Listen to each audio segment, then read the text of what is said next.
Samantala sa ibang mga balita, nahuli po ng Pasay Police kagabi ang taxi driver na isa sa dalawang sospek sa pangalay sa isang 15 taong gulang na dalagita. Narito po report ni Bon Aquino.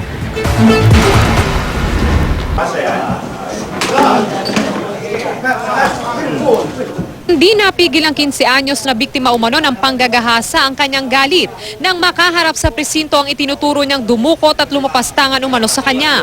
Kwento ng biktima, papunta siya sa Parañaque at naghihintay ng masasakyan sa Pasay Rotonda alas 12 ng tanghali noong Sabado nang lumapit sa kanyang isang taxi. Sakay nitong driver at isa pang lalaki. Masama ang loob ng biktima dahil wala daw nagtangkang tumulong sa kanya. Nagising na lang daw siya sa lugar na hindi niya matukoy kung saan. Matapos daw ang pangahalay, kinuha pa ng dalawang suspect ang lahat ng kanyang pera.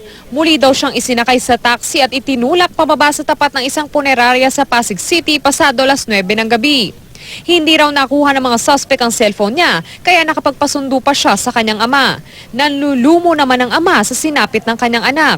Takot na takot siyempre dahil ganun nga nangyari sa kanya. Merong ano sa mukha.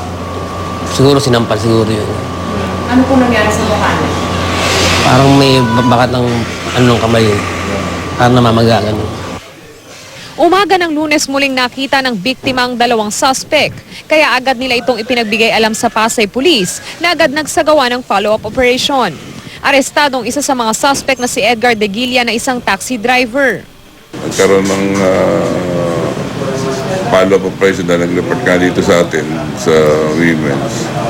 At nakita itong si Edgar De Guilla. Hindi ko po talaga ginagawa, hindi po ako nang rape.